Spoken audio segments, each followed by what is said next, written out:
chat. But I am always happy, like, please feel free to just like turn your sound on and ask a question. I was letting Marcy know this is just one of my favorite courses. So we're from Lingraphica, and Anna and I do a lot of courses. We create courses, we present courses all the time. But this is one of my very favorites. I just think this one is so functional. So I'm really interested to see, how it hits for you. And please feel free to ask questions as we go. Ignore that. This is me. I'm Beth. Feel free to write down my email if you ever have questions or anything. You're more than welcome to reach out to me. And oh, this still says Anna too. I'm sorry. Sometimes we work off the same PowerPoint and we switch back and forth, and then I forget to change my name. So our learning objectives today, we're going to talk about normal communication. First of all, get into parts of assessment, and ultimately it's really about how do we set good goals and what do those goals look like. So how does salience and specificity play a role in goal setting? And then just some strategies for overall success with device use. So since we're going informal, and I know you all, you're welcome to get CEUs from this presentation via our on-demand site. I'll kind of, touch on that in the end, but I know you also do CEUs through this event, so I'm not super worried about this being like wildly formal. Okay, so like I said, this is like kind of one of my favorite courses, so I'm a little soapboxy here. So what are our goals for a device user? And this is, this is super informal, meaning, what are our goals? So, well, we need a person to feel connected to their device. We need them to enjoy using their device. We need them to experience improved motivation to communicate. Obviously, we want them to use the device. Like as an SLP, your goal in getting someone AAC is so that they actually use it. But we also want them to feel that their communication is improved, and we ultimately want them to improve their connections.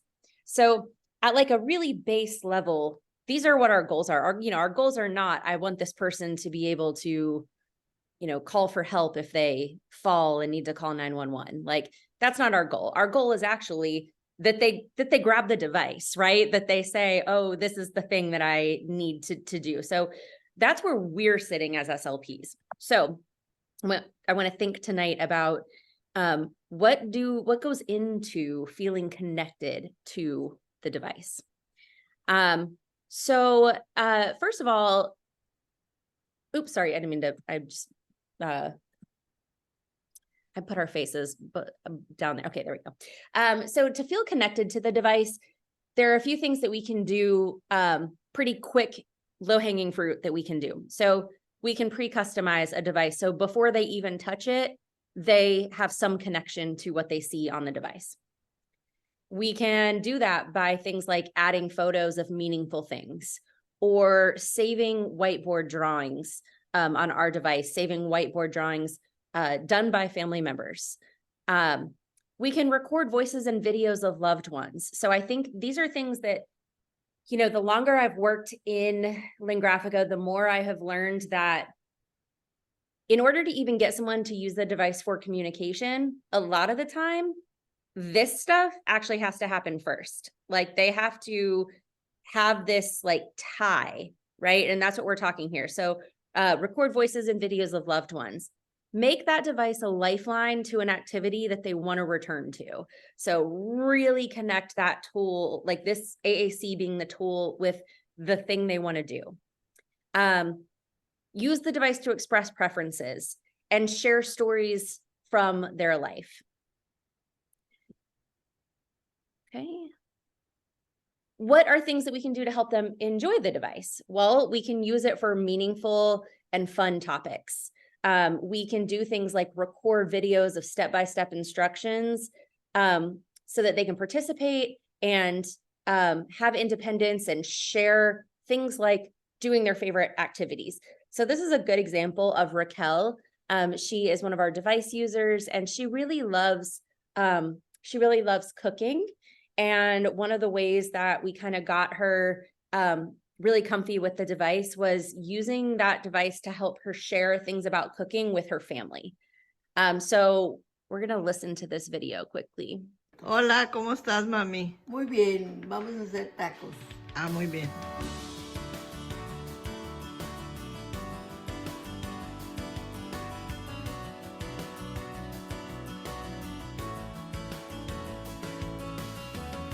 Enchiladas. Peñonadas. Ok, enchiladas. Ok. Tropitales.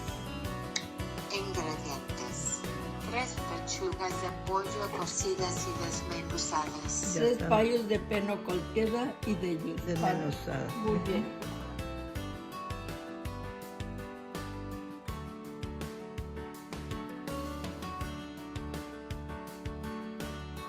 Y luego, ¿qué más? Tortillas. 10 tortillas. Tortillas fratías. Ujú.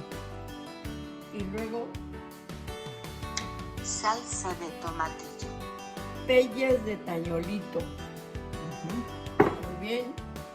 Queso rallado. Tallo. Queso, Tallo. Terro. queso Terro rallado. rallado. Muy rico.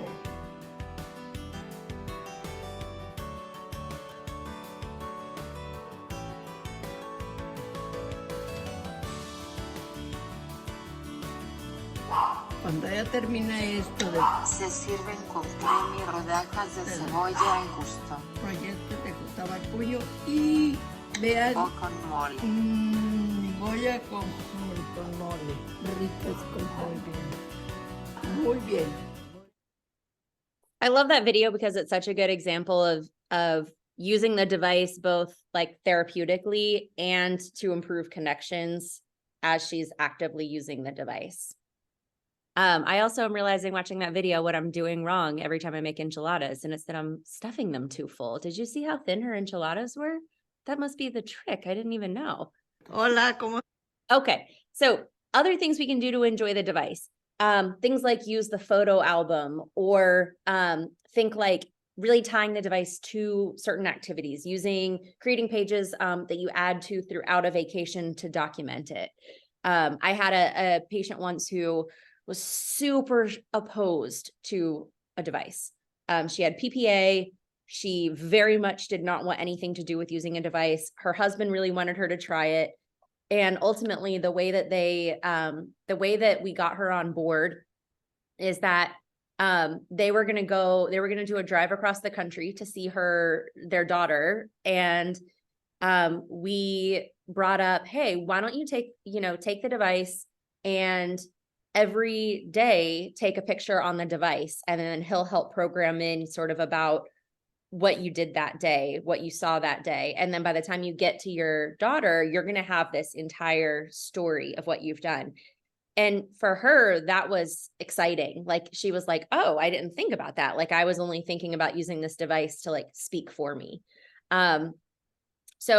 Other things, using Zoom and Chrome to do regular person things on the internet. Plan for future social events. People really like having things to plan for. It's why after you like have the wedding, you're like, there's like a letdown because like you had this goal to get to when you were planning a wedding or something like that. So using that same kind of motivation for our folks that we're treating. And this is centered around, just to say, I'm centering around this with like adults and people with aphasia, largely because that was my population. But this is certainly still applies to pediatrics, probably not like the littles, but anyone, sort of upper elementary school and up. I find this to be really useful. So this quote is just so meaningful to me. I had become so used to not being able to say something in depth to a person that I started to believe that I was a person who didn't have much to tell people. I fooled myself into thinking that I didn't have anything to say. So I'm sure we've all had the experience of having a patient who is just like, I'm not much of a talker. And even if they're not much of a talker, even if they weren't much of a talker before, it doesn't mean that they don't have anything to say. They probably would have volitionally had things to say at times. So really trying to help temper this back. Like we need to sort of recalibrate that it's okay to still have things to say, and we're going to figure out how to say them. Okay. So the next part, we need them to use the device. So one of the best strategies that I have for this is choosing only one thing for them to use the device for initially. So as opposed to, the mistake that I made many, many times earlier in my career when I didn't have a lot of experience with AAC, you can't just hand them a device and say, all right, talk. It just doesn't work that way. And I can draw this to sort of our normal behavior. And I really think that this is important. I think sometimes as SLPs, we do a little too much pathologizing and a little too little thinking about our folks that we're working with as being just like us, which they are, because they've all been us at some point. So when I first got my iPhone, I actually got it the year that I did my clinical fellowship. And it was because I wanted to be able to secretly look things up that I didn't know in my clinical fellowship without anybody knowing that that's what I was doing. So I used my iPhone for exactly two things. One, regular phone things, texting, calling, and two, to use the internet. I didn't use apps. I remember when Instagram came out and I had no understanding of what, I remember like downloading it and posting 7 pictures of the same cookies with different filters on it. Like I had no understanding of what, apps were supposed to do. I mean, and then it took me it's probably over the next 7 or 8 years that I slowly started like adding a new, like, this is a feature now that I use on my phone all the time. This is a feature I use on my phone all the time. And, now I'm at the point where I live and breathe by my phone. It has my whole life inside it. But that has taken me 13 years to get to that place. So if we just hand somebody a device and we're like, all right, use every feature, that's just not likely. So choose one thing for them to use it for. Make it meaningful and make it specific. Couple things you could consider would be like, what's the most frustrating topic or event of the day? What is a choice that they often are getting to make that like words are being put in their mouth, or they're only being given, so many choices, but there are actually other options, things like that. And then build routines using that. So we want them to use that device like every day in that week for that thing, or, at least like 3 or 4 times that week.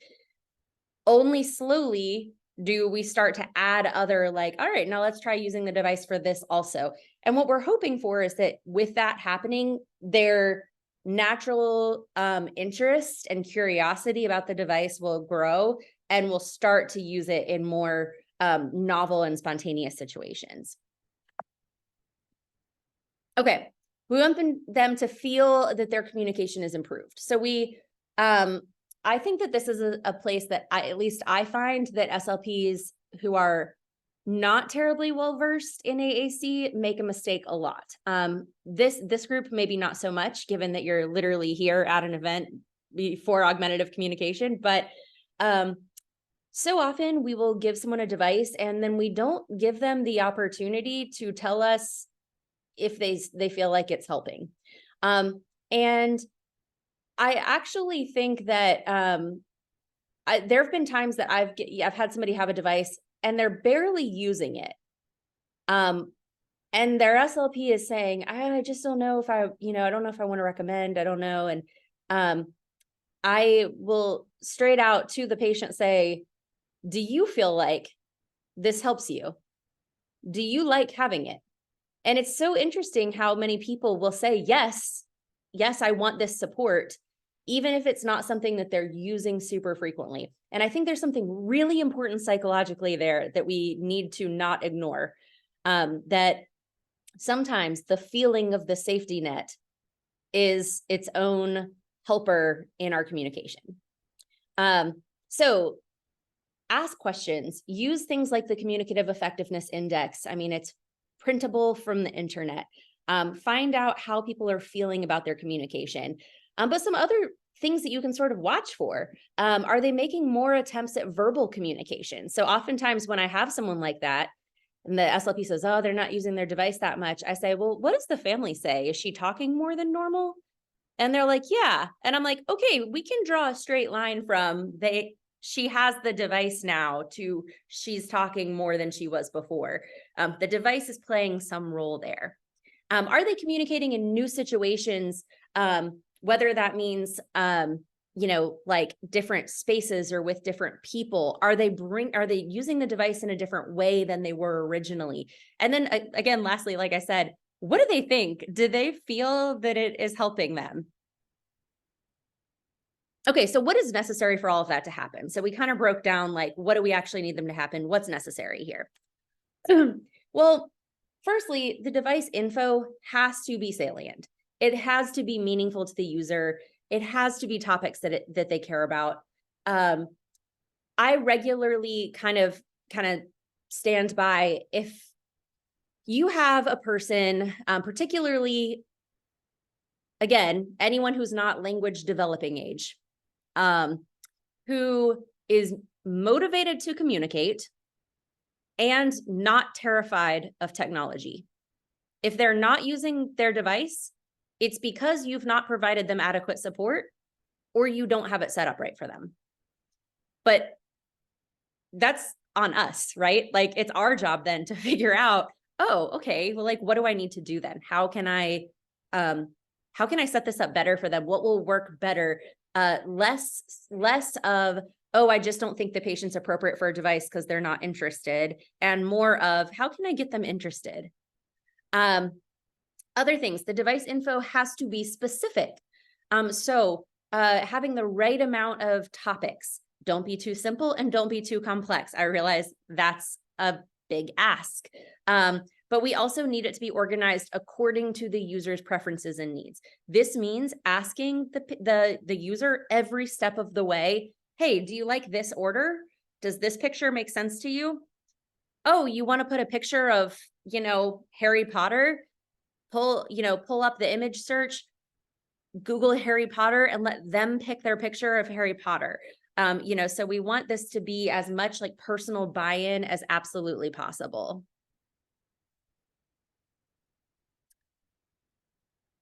How do we know what they're going to want to talk about? Because this is like the $1 million question for people who need communication support. Well, we know a couple things just from research. People love talking about themselves. So I think we tend to, in speech pathology, to focus a lot on, basic wants and needs and help requests and things like that. But if we look at research, 60% of conversations we're talking about ourselves, and that actually rises to 80% on social media. And this was back in 2013. So I would bet that this is actually these numbers are probably higher. When we do talk about ourselves on fMRI, 2 areas of our brain light up, the one for reward and the part for euphoria. So it feels good to talk about ourselves. So we really want to think about how we can incorporate that into our device setup. Other topics: personal relationships, experiences, future social activity and non-social activity, hobbies, sports, leisure, topics that are happening and are relevant right now. People want to talk about what's relevant, academic things. So it's really not just making needs known. There's certainly wants and needs, but then we also have so much else. We have information sharing. I mean, when we got onto this webinar, the first thing that Marcy said was, tell me about yourself. That's information sharing. I'm not saying, oh, I really need to eat a cookie later. I'm not giving a desire to her. I'm saying, like, oh, this is where I'm, who I am and where I'm from. But then there are things also like social etiquette and social closeness. These are things that help us be in a normal place in sort of the social ladder. So, in regular life, we have the ability to speak when we want, respond when we want. We can have effects on other people. And I think oftentimes our folks who need communication support don't have that same sort of social stature. They kind of end up in this a little bit like more reactive space where they aren't able to initiate necessarily they are spoken to or talked at, but they aren't necessarily able to actually engage. And that does something to that sort of normal social hierarchy where people feel like they have a place in the world. So in order to figure out exactly what has to go on the device, obviously we start with our functional assessment. I know that SLPs are, I think, just the masters at functional assessment. We are so good at using not just our regular SLP assessment, but also looking at kind of all the other things that go around that, the context, who they're talking with, what their life situation actually is, what their needs are, what their desires are, how they feel about things, how their close loved ones feel about things. And we take all of that in somehow in like 1 hour. We're incredible. So just to, pat yourself in the back for a second, because it's really a skill. I want to throw in here too, that it's really important here to consider cultural considerations as well. That in this collaborative goal setting where we're really looking at who this person is and what they actually want and need to be able to do to participate in the world as the person they want to be, we also need to think about some cultural considerations like diet communication. What types of things do they eat, or can they eat, or don't they eat, that kind of thing. Greeting style and preferences, their word choice for things. So remember I was saying, check on, does this picture make sense to you? Does this order make sense to you? But also, what do you call this thing? I remember I was doing in home health, I was in Virginia, and I had I don't know if any of you are familiar with like a LARC kit, but I had made myself like a pretend LARC kit. So I just had a backpack full of objects, and I would take it into a patient's house, and we'd do it with word retrieval and things like that. And one of the things was a washcloth. And this one I learned was not always called a washcloth. So, I'd actually talk to the family and I'd say, what do you all call this here? And sometimes it was wash rag. Sometimes it was rag. Sometimes it was towel. And I learned really quickly that, if I was pushing for them to call this thing a washcloth, or let's say I was giving written choices and I was writing washcloth, and that isn't what they call this thing, I'm not being considerate of who this person is and their dialectal variations. Celebrations and traditions. Also, how do these people want to be referred to? Identity first versus person first language. What are their pronoun choices? How do they want to be referred to in general, and how do they see themselves? And then in assessment, obviously using non-biased tools, considering validity, cultural sensitivity, and inclusion. What has this tool been normed on? What populations? And we're really looking for value and person-driven care. And I think that's kind of what you're going to get from this entire talk, is just we're really trying to do true person-driven care is what we're pushing for. Okay, so now we have the what, right? We have the assessment. We know what large scale we want them to do in a very global way. So let's figure out how we do this.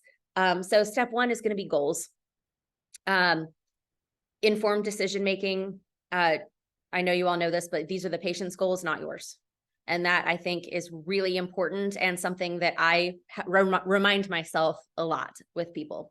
And then the life participation approach to aphasia, which we really think is actually completely applicable to all types of communication needs. It's a life participation approach in which our goal is to get people to be able to participate in the stuff they want to participate in again.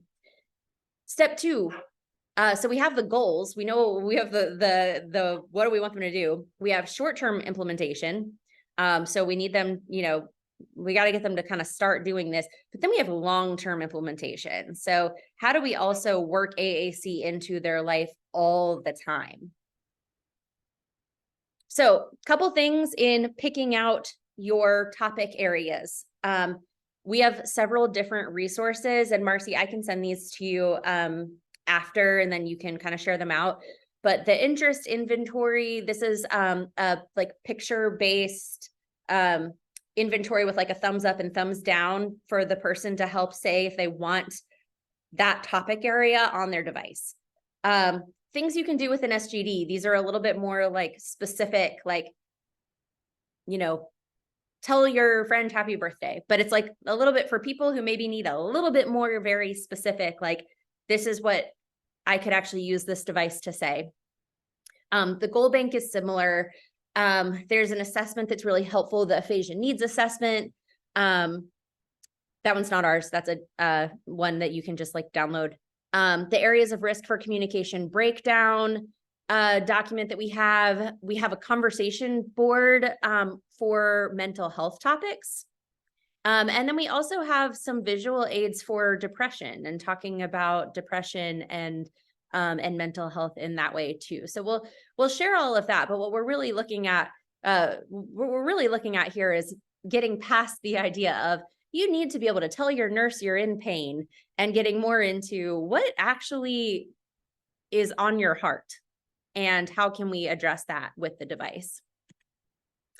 So always, you know, you've got to do this like balancing act though, right? With goals, there's always this like push and pull of, I have to, this has to be challenging enough that you're motivated to do it. It can't be too easy because you'll just check out. But it can't be too challenging because then that's going to like buck your confidence. We can't do that.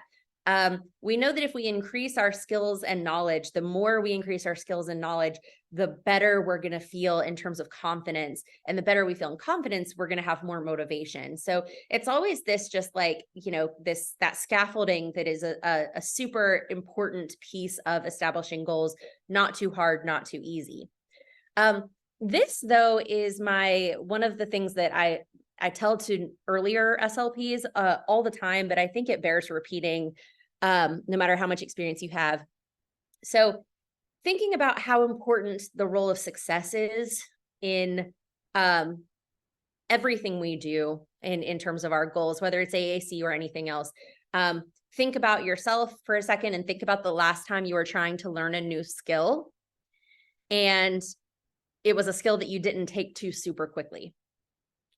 And then ask yourself, like, was it easy for me to keep trying that skill? Did you even keep trying to learn the skill or did you give up? I know when I was 17, I decided I was going to be a snowboarder because I thought that I would be cute as a snowboarder.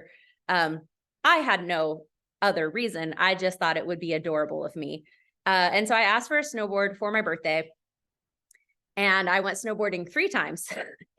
And I did not show very much natural promise in the 3 times that I went.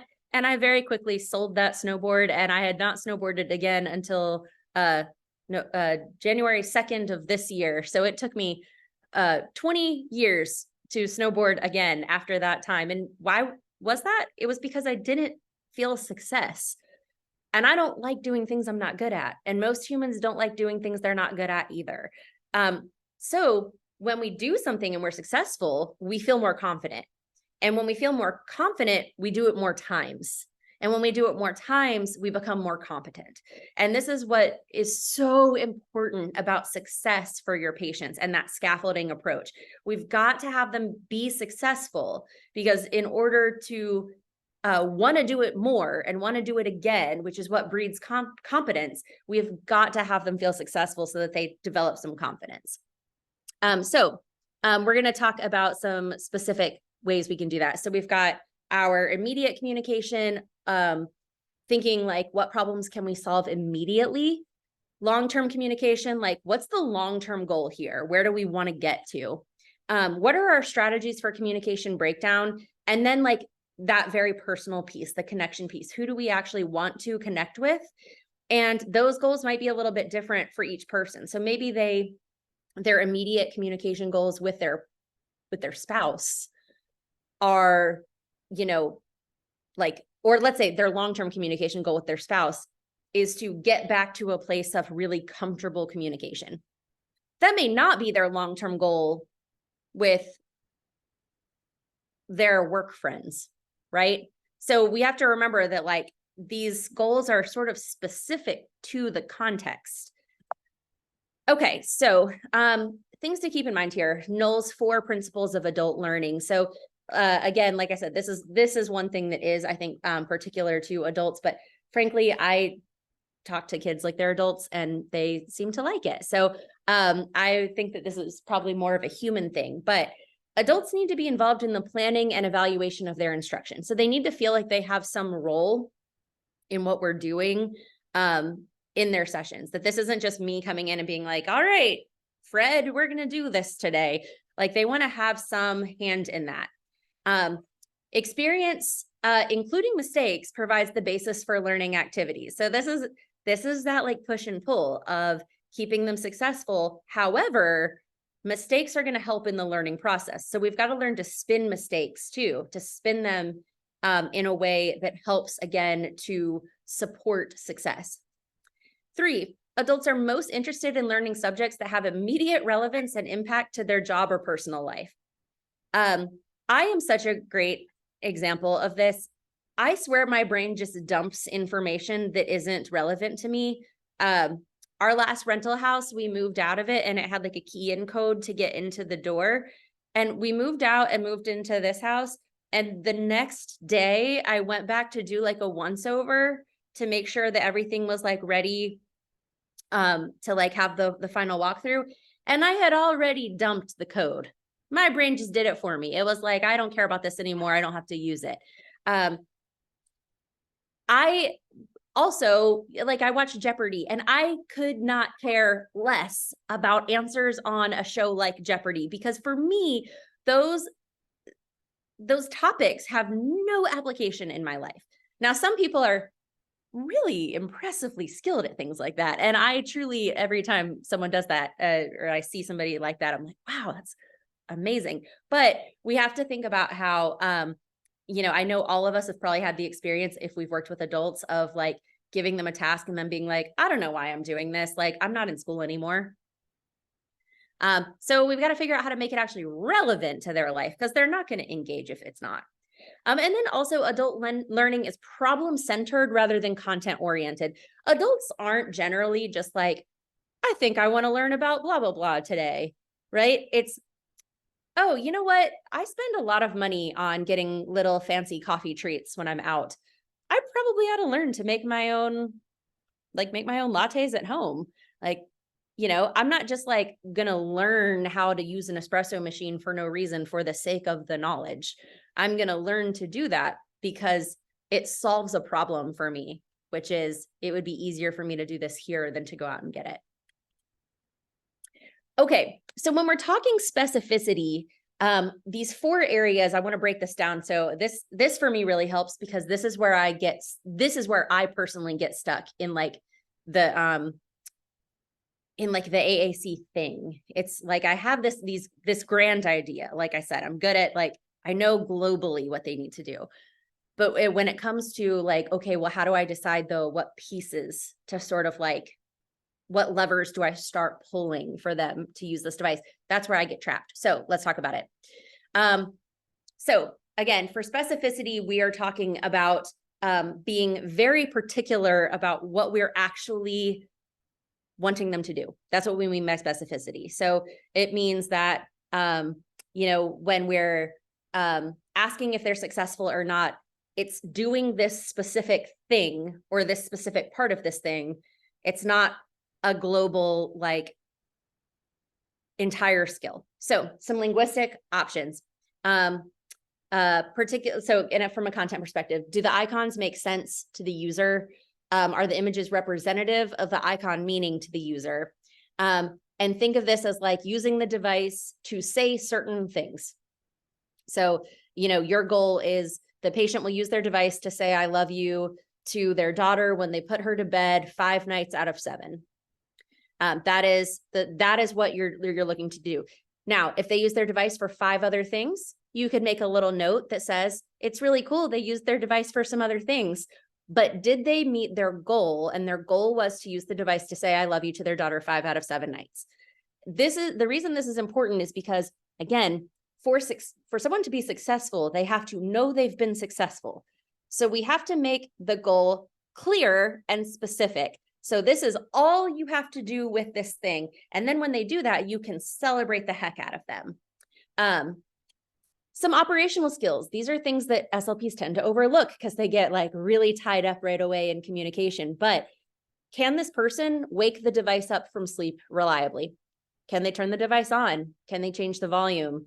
In a more complex way, can they create an icon or change the order of icons or navigate the device? But it may be that my specific goal at the very beginning for a patient operationally might be that they can reliably find the home button. That's it.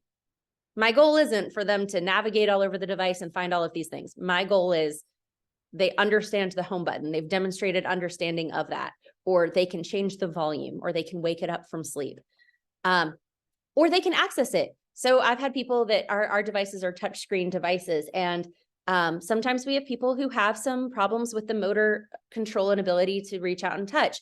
I have learned that with practice, people are able to figure out the pressure and timing to do that, but they need repetition to do that. And SLPs oftentimes, they don't want to be the ones to practice that because we're not the OTs, but that is a fundamental part of the operation of this device. So maybe your goal is that the person will activate any icon 6 out of 10 times. And so all you're looking is to see that operational skill, that we have learned the pressure, we have learned the technique of pushing the button. And then again, aided use versus independent use. So we need to, these things can be like, can the person touch an icon with light hand over hand assistance? Versus maybe your goal is not that. Maybe it is, can they activate an icon when they need to, that kind of thing. So again, there's spectrums for each of these, right? About with how much cueing or help we're providing. Okay, social skills. Think things like turn taking, initiating and terminating interactions, maintaining and developing topics. So a social skill, kind of low, easier goal, sort of more beginner goal would be social etiquette. Use the device to say thank you, 4 times this week. It could be things like social niceties or like, excuse me, or you look nice today or whatever. It could be more complicated than that. It could be sharing opinions. Maybe they're better at navigation. Maybe they're getting to a place where they can find that section that has things like, opinions that they would be able to share. And that's the goal, is for them to do that. But again, we're taking data specifically on that, not like, if they get cognitively like inattentive during that process and they don't go to that sharing opinions page and they go somewhere else, we're not going to mark no that they didn't share an opinion. That would be a different skill, right? You're talking about a navigational skill right now, and we're not looking at a navigational skill. We're looking at, if we get to the opinion page, can they share the opinion appropriately? So again, really being thoughtful and careful about what are you actually asking this person to do. Also things like venting, or again, kind of at a larger, as people progress, a larger social skill goal would be things like participate in a card game, go on a dinner date and use the device, that kind of thing. Okay, strategically, a strategic goal would be repair communication breakdown. And I would be more specific this way, like letting a partner know you're using a speech device, requesting time to complete a message, providing strategies to the partner about how they can increase comprehension and efficiency in the conversation. Again, at a larger, as it gets more complex, explaining condition, using humor to put new communication partners at ease, using it in an emergency. So this can, this again is the spectrum of like very simple. You're going to say, hey, you are going to start the conversation with a new communication partner today. When we go in the rehab gym, you are going to, the first thing you're going to say to your PT is, I'm using a communication device to talk to you. And if they did that, then we celebrate like crazy. They've hit that goal. Emotional competence here. This is just something to kind of keep in mind because AAC makes this really hard. So expressing emotions really kind of sucks on an AAC device, right? We use intonation so much to express emotion, and AAC devices just don't do that.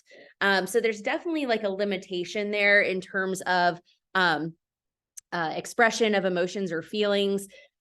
So practicing that and maybe considering that as a goal too, strategy use in emotionally charged situations, like what would work for you to help you feel like this device is being supportive when you're really, really mad. You know, maybe we start to use more descriptive messages. So maybe we say like, I am so annoyed that this voice sounds so normal because I'm actually really mad at you. Maybe that's what the message actually says. Access to emotion words though, and really practice this, do role playing for situations that involve emotion. Really try to, again, like turn emotion talk into something that's natural, because a lot of the time people using AAC, they're going to have to turn emotions into words in a way that verbal communicators don't necessarily have to do in the same way. Okay, so now thinking, so that's the specificity side, right? So being really actually sure what we're taking data on and being actually sure for the patient of what they're actually supposed to be doing. So, you know, you might have one or several of those goals. Now, meaningfully, we also have to have those things that we're asking them to do have to be salient. They have to be meaningful. So thinking about AAC user preferences, what does this person want to use the device for? And what do they not want to use the device for? And we're not going to try to push them to do anything else than what they want to do with the device. Over time, we're hoping for expansion and for more interest in using the device in different ways, but we are certainly not policing how someone uses their device. This is a big one, especially for immediate, like when we're first initiating, you know, device use. Is there anything on the homepage that they don't seem interested in using? And I just really so strongly encourage you to delete it. Like this is their device. Again, we all know when we're working with someone for the first time, or I mean, even the other way around, if we're the patient, you know, if I'm going in to see like a new like mental health therapist, and I go in and on the first day, you know, I'm saying, well, this is what I want to talk about. And they're like, no, I think we want to talk about blah, blah, blah. Like, that's not going to work for me. Right. Because we want to not be policed, you know? So, we also have a make or break it situation there. Like that first sort of introduction to this is how this interaction is going to go really makes or breaks the entire relationship sometimes. So we can always add stuff back, right? So I've had people who very much did not want to face what was going on with them, and they didn't like having like the emergency page on their homepage. It made them feel like they were at risk or sick or something. And even though like the advocate part of me was like, but what if you need the emergency page? Like, I don't want to delete it because what if you need it? But what was actually happening is that every time they opened their device and they saw that emergency page, they were turned off of their device, and now they're not going to use it for anything. So it's actually in my best interest to get rid of it, let them become attached to their device in a more complete way, and then maybe we can talk about adding something like that back. Do they want assistance or do they not want assistance? This is the forever push and pull with spouses when you're working with adults. You've got, you know, a very overly helpful spouse, and the spouse that is getting the help does not desire it. So being really thoughtful about, look, if this person wants to use this device completely independently, and that means that their device needs to be extremely, extremely, extremely simple so that they can do so, that is fine. That's fine, because that's what's going to help them actually communicate. Alternatively, if this person wants a ton of help, even though you really wish that they would do it by themselves, you really wish that they would really push themselves to learn more about how to do it themselves. If they're not going to do that realistically, then we're going to set this device up so that it's really well tailored to the caregiver so that they can facilitate as well as possible. And that's okay. because that is what the person wants. They want that assistance. Again, were they talkative before this all happened? What is their resilience like? This is like, for me, the golden key in like all of therapy in general. Is like, how resilient is this person? Because that tells me how much I can push and how much I can challenge. And not to say that super high resilience means necessarily anything better, but it does mean a better communication relationship or a better trusting relationship between me and whoever I'm working with if I understand where their resilience level is. It's similar in like coaching or teaching or anything like that. Some people need to be yelled at. Some people need a real gentle, loving touch, right? And those are very different types of people. So we need to pay attention to stuff like that. And then also, what are their preferences for their device settings? All the time I see like SLPs set it up for themselves. And I'm like, hey, did you ask, like, do they want that there? Like, do they like it like this? And they're like, oh, I didn't even think to ask that. So asking those questions. Starting as small as needed. So no communication is too small. Some places to start, like linguistically, I love giving people some like self-advocacy options, things like, I need to take a break. If someone's like in a facility, I really love putting, don't touch me. Operational, can they wake the device up from sleep? Social, can they ask a family member how they are? And strategic, can we use yes and no buttons for confirmation? So just really kind of, these are just sort of like early skills that we need to do on this. More advanced for user skills, selecting multiple icons to communicate a story, using like a more techie function on the device, like Zoom, using the device to order food. So that's a higher stress communicative situation. And strategic, preemptively letting people know you're using the device to communicate. Partner preferences. So if there is somebody who is actively there as a support person, what matters to them too? Buy-in from them is everything. Choosing a goal that's salient to both the user and their support person is the most ideal that you can do, because it really helps with that buy-in. But when in doubt, always go with the user, whatever goal the user is most motivated to pursue. Couple things to consider about partner skills. So their comfort with technology, and we really should be providing more support to those supporters, I think, than we do. We need to give written instructions. We need to give models. We need to give repetition. We need to spend as much time with that support person as we need to have them be a true support. So when we're establishing those goals, we're looking at all of this stuff put together, right? We're looking at their motivation. What are their attitudes? What's their resilience and their confidence like? What are all the other factors kind of in this person's life? And implementation. So this is where we just have to be specific. I think so often we have this goal in our heads of where we want this person to go and why we're doing the thing we're doing, but we don't necessarily say it. Because in our brains, it makes perfect sense. But I really like being super direct. One of your goals is to go out to dinner with your best friend. So what we're going to do is we're going to practice using the device to pick from your 5 favorite things on that menu in your session today. Like, we're doing this to do that. Very important that we're being really specific about why we're doing the activities we're doing. Teach multiple functions of the device. So again, sure, communication is the number 1 function. Sure, that's why insurance pays for the device, but there's so many other things about a device that are so important. Using it sort of therapeutically and for practice, learning, having it as a model, having it for stimulation and connection. Again, keeping success kind of paramount in this entire journey. We need our activities to be things that are motivating, stimulating. They need to result in success. And stay in communication mode. So especially early on, we're not trying to use this device to assess, right? We're not like, okay, find the apple. We're like, hey, what do you want for lunch today? Because we're trying to help people understand that that's the point of this. This isn't a device to be tested on. This isn't a device to tell me how well you can do this or that. This is a device for me to know more about you.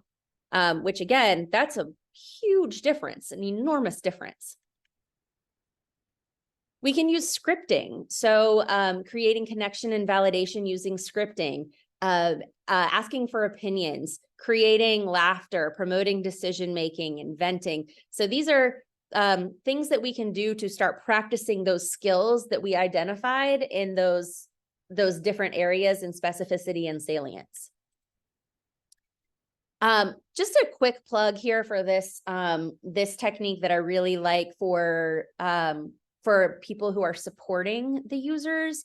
I find often that the people who are helping people, especially if they're family members and they're not being paid to do this, they're overwhelmed, they're burdened, they're probably getting a ton of education, and probably not much of it is soaking in. So we need to be thoughtful, just like we would be with our users, about how specific we are about our feedback and instruction for what they should be doing. And I love this. So this acronym PURE.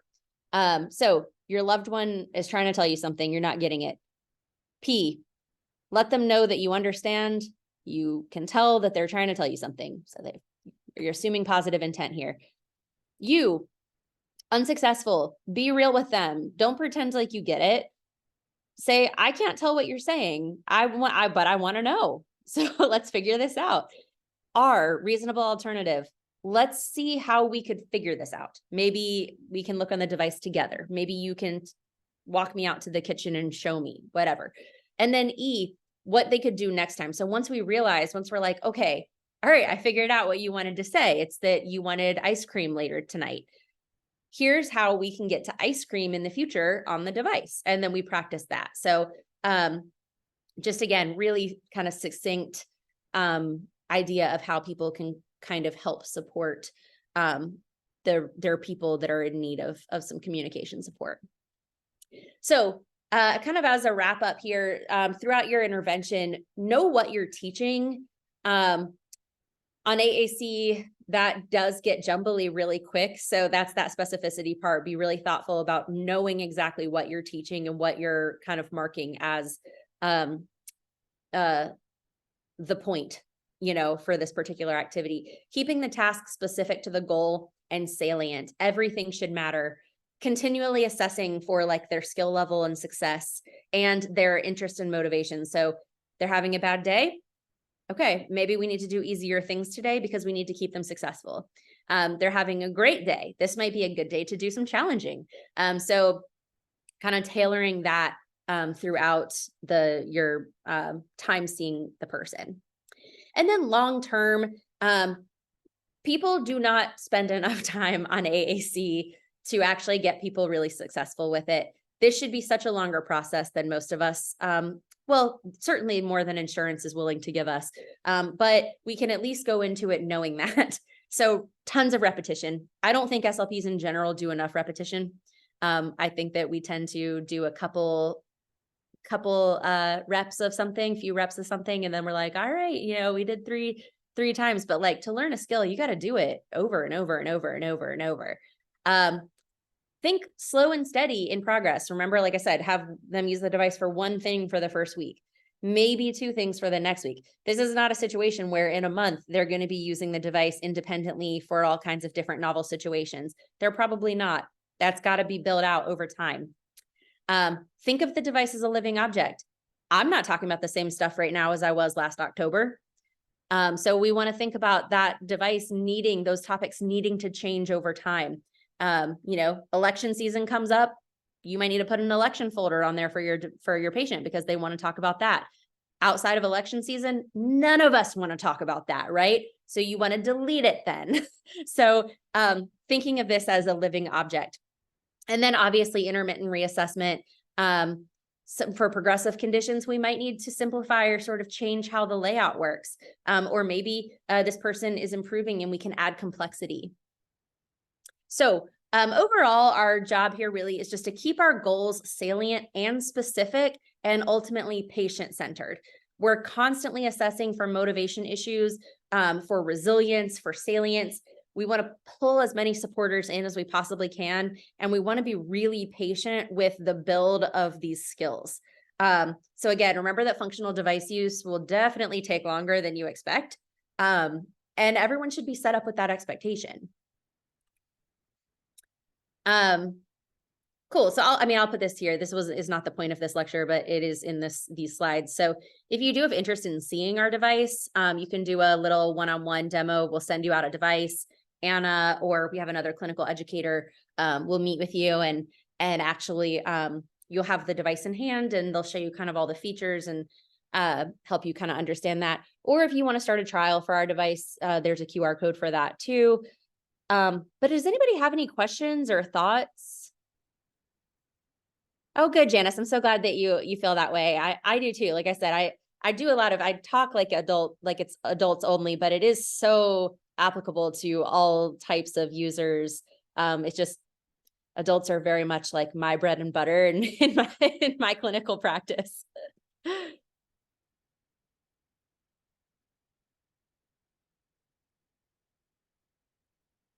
Awesome. So let me, oops, I did not mean to stop the share. I just did that by accident and I didn't mean to. The last thing is, if you want to, and I'll just send this in the instructions to Marcy as well. Like I said, you can get CEUs for this. You'll have to do it kind of in a roundabout way where you're going to sign up for our on-demand course, and then you'll like take the learning assessment. So it's not an ideal situation, but I know you get CEUs for this anyway, so you may not even need to do that, but I will send instructions for that.